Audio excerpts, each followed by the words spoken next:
Someone decided to retrieve their lighter from a deep fryer using their bare hands. Cleaning that up was quite an adventure.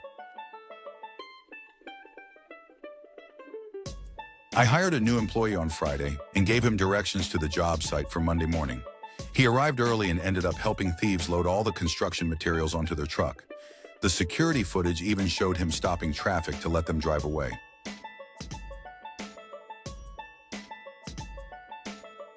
My wife and I had a house built, and 3 months after we moved in, the company that installed the HVAC system wanted to perform a routine maintenance check as part of the warranty. The technician inspected the attic setup, muttered, "Oh, this must be Jerry's work," in a very apologetic tone, and scheduled someone else to come redo nearly 90% of the setup before the warranty coverage could even begin.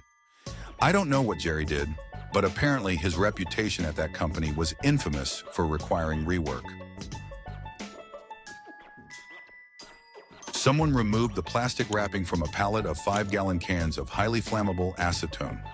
Lacking a box cutter, they decided to melt the plastic off with a lighter instead.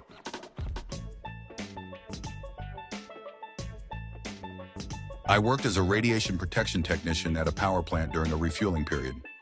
My job was to sit just outside a contaminated zone and ensure that anything removed from the area, like tools, didn't have radioactive particles on them. This involved wiping the item with something like a tissue and using a device called a frisker to detect contamination. If the needle on the frisker passed a certain level, the tool had to be cleaned or left behind. One day I came back to relieve someone who had been at the post for 2 hours. He told me there hadn't been any problems and everything was clear. When I checked the frisker, I realized it wasn't even turned on. My wife worked at a gas station and discovered that her coworker, who had been there for years, had been refilling the napkin dispenser by cramming napkins into the front slot one at a time. She casually walked over, unlatched the back, and started loading the napkins properly. His jaw dropped as it dawned on him that this was even possible.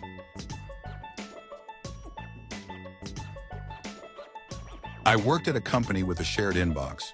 One coworker sent all his emails in a very distinct font and color, and he was terrible at his job and highly untrustworthy. One day he sent an email to a customer from the shared inbox, but signed it with my name to make it look like I'd sent it.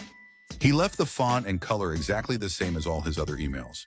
He wasn't employed there for much longer after that. The designer, creative director, and head of production all missed the fact that a calendar we created had an 8-day week. We sent 10,000 unusable calendars to a client who, unsurprisingly, refused to pay for them. I worked on a golf course one summer in an area with lots of poison ivy. 2 coworkers were tasked with weed whacking along a riverbank. Normally, if poison ivy is found, we either stop working or wear full protective suits with respirators. These 2 idiots were cutting through the thickest patch of poison ivy I'd ever seen without any suits, goggles, or respirators. When I arrived, I pointed out all the poison ivy they had disturbed and explained they were aerosolizing the oil. Both ended up in the hospital requiring steroids to prevent severe reactions from inhaling the toxic oils. While making pizza, a coworker broke the pizza board, the tool with a handle used to slide pizzas into the oven. I found another board for him, but he managed to lose that one too. Frustrated, I told him to make the pizzas on a plastic cutting board. He placed the pizza into the oven while it was still on the cutting board and just left it there. The board melted and we couldn't make any more pizzas that day.